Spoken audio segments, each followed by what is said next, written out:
Hello, I'm Denise Skulls. I am a neuroenergetic kinesiologist. I've been practicing in this industry for over 6 years, or 10, depending on how you count.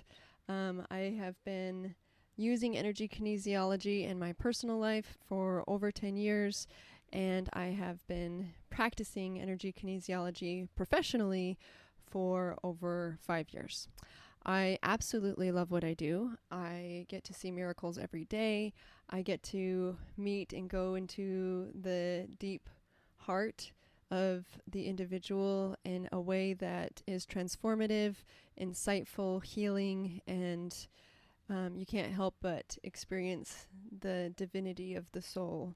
I have this churning inside, basically, to begin to talk about some of the things that I see and experience in a way that might be relatable to a broader public. I feel like this is something that everybody needs. Soul work is something that everybody needs. So obviously, there are an increasing number of individuals who are beginning to take a closer look into this industry and take a closer look into its benefits, and they're hearing about how it's benefiting their friends or family members, and they're curious but nervous and perhaps interested but hesitant, whatever it might be, just wondering how does this fit them? How does this fit their needs? Is it worth their time, their money, whatever else? Well, it may or may not. I'm not you. That's yours to decide. But you might, if you have at least that level of curiosity, you might be interested in experiencing some of the insights that are gained in these moments through just discussion. Because I'm finding that so much of our struggle or our pain or our suffering that we as individuals, families, communities, societies, and nations are experiencing is due to teaching, what's being taught, how that teaching is interpreted, and then how that teaching is reflected in our personal lives. It is profound. It is not negligible or just a side note. It is incredibly influential on our daily thoughts and therefore our daily actions. It was impactful on our parents and their parents. And because the teaching has shifted over time, some of those things are different. And I'm not just talking on the morality spectrum. I'm talking about everything. The way that we view our world. There is no one that is exempt from experiencing the effects of the mindsets that we create based on either our experience or our exposures that we then interpret into our hearts and our bodies. And then our hearts and bodies have to try to make sense of it. So let me give you an example to help make sense of this. Well, I guess I have to back up a little bit first. My industry, what I do is I help people to deal with their stress. I help them to discover the stress, where it's located in their body, which usually has pain or something like that associated with it, so it's not hard. Sometimes it's hidden or disguised, or the pain is on the left but the problem's on the right, things like that, which any chiropractor or body practitioner, massage therapist can tell you that. I help people locate that stress and identify the mental emotional connection to that stress or the dysfunction associated with that stress, and I help their body to release it. The stress is created and embedded in their body due to some event, an interpretation of the event, how that event affected them, and sometimes it's the way they chose to have it affect them, like they consciously were coping the best they knew how and was probably appropriate for the time even. But the problem is sometimes that stuff gets stuck in our body because our body was in flight or fight mode, or maybe it was extra inflamed. It was just too much too soon, or too much too quick. And so it gets stuck in our body, and then that coping mechanism is used again and again and again, and that coping mechanism is no longer appropriate for the current circumstances, even if it was appropriate for the original circumstances. And so I help locate that, and I help release it from the body so that they can go on in their life without this extra stress just stored up. It's really, really cool. Well, our body is intelligent. So intelligent. In fact, I give this demonstration that I just super enjoy using what's called an energy stick. It's something you can find at any science store or Hobby Lobby. And it basically just demonstrates how our body has an electrical current running through it. Of course, we know this. That's why we can be electrocuted. That's why we have to be careful in lightning storms and with electrical outlets. And being in the pool and, when there's electricity around water, all this kind of stuff. We take extra precautions because that can be damaging to us. And so our body has this electrical current. Well, yes, there's an electrical current that produces light and heat and energy for the refrigerator or microwave. That is all technical. That the electrical current that runs through our body without the technical or the equipment, the manufacturing that we've created to using this information technology, the natural organic electrical current that's in our body is intelligent. It has information that's important. So when we breathe in, the oxygen that comes into our lungs moves into the heart, and the heart gets that oxygen, attaches it to the blood cells, and then the blood cells take it and move it into the body. So that is a piece of information, the oxygen, that the body intelligently identifies and takes through into the body. Our body does the same thing with other information as well. The information doesn't have to be chemical or biological, meaning just an empty molecule. It actually can be thoughts and emotions as well. They have discovered that people who are excessive worriers tend to have upset stomach or even ulcers more often than people who don't experience worry as much.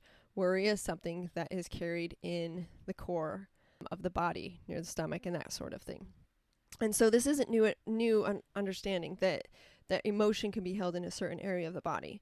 It is expanding knowledge, and there's a growing body of information that suggests that this impact is anything but minor, anything but small, maybe among the most significant things contributing to our health and well-being, aside from how we eat, what we eat, and perhaps who we eat with, right? So, for example, shoulders. A lot of people have really, really tight shoulders. In fact, you listening might be experiencing tight shoulders right now. So feel your shoulders out. Maybe you're one of them, maybe you're not. If you are one of those out there that is experiencing tight shoulders, then I want you to think of the burden, how burdened you feel with your life right now, just with what's going on. Maybe you have just a ton of stuff going on at work and it's overwhelming. Maybe you have several kids or even just one child and the burden feels just overwhelming. It's a lot. It's heavy to bear on your shoulders. Maybe you have projects that you're working on that are piling up and not getting done the way that you had expected, and the deadline is coming and it's not done, and you feel like the burden is just really tightening you up. So it's kind of cool because, burden on our shoulders is a phrase that we use just colloquially, what you know what I mean. It's a phrase that we use in our language that's common and easy and normal. Yet it is not fully embraced as a true, real, tangible reality. And yet it is. It is so real. It blows my mind. Now, some of you might think, well, I can't quit my job, or I can't just hand the kid over to someone else and heal my shoulders that way. Well, of course not. You would still have tight shoulders. Most likely, you'd find something else to justify that mindset. And it is a mindset. Now, there could be, absolutely, of course, a situation where you really need to change things up. You really need to say, hey, I'm carrying too much of the burden here and it needs to be shared. I need to share this burden with others in my environment and not try to take the whole load onto myself. And that might be very, very valid. Either way, whether you physically do that or not, you have to shift the mindset. Just to make that happen, like just to go out there and say that, you have to shift the mindset. You're not going to go out there and be like, hey guys, I need help, and really mean it unless you shift the mindset. Otherwise, you might say it. It'll be empty in its essence, and no one will listen, and you'll just keep carrying it anyway. Because that's what you do, right? Like, that's why you're here in the first place. That's why you're doing it in the first place, is because that's just how it's done. That's just the mindset that you're currently carrying to maintain it. So you actually have to shift the mindset. You need to heal the mindset of, it's all up to me. It's what I have to do. It's what has to get done in order for everything to be okay. So true. So, how in the world do we do that? How do we shift a mindset from it has to get done and it has to get done by me to I can actually share the burden and everything's going to be okay? Or if it's not, that's okay.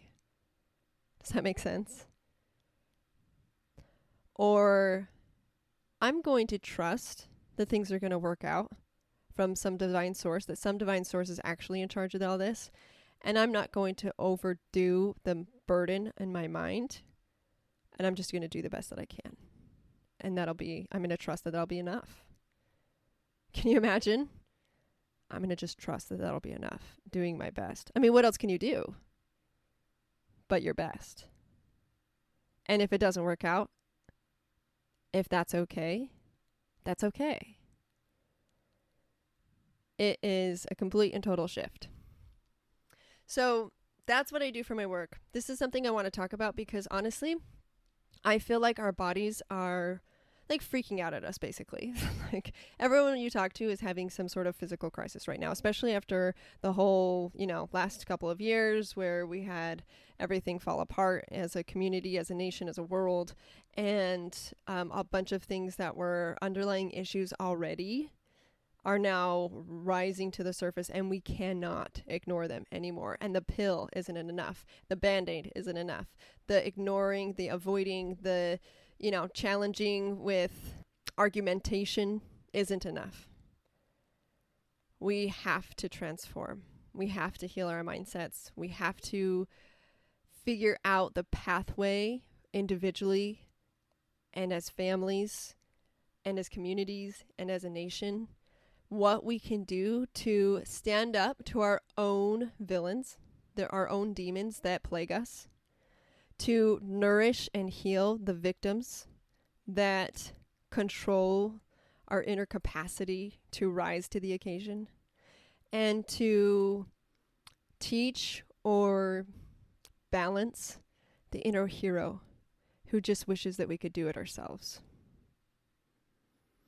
That's what I want to talk about. I want to start a discussion on this. I'd love to hear your guys' thoughts, input, if this is something you've thought about before, if this is something you've been thinking about as well, or if this is a totally new thing for you and you're interested to know more, like what are your questions? What's intriguing to you? I have so many thoughts on this topic, and I truly believe that it's our pathway that we're at this point destined to follow. We have to. We can't do the band-aid anymore. And so I feel compelled to talk about it.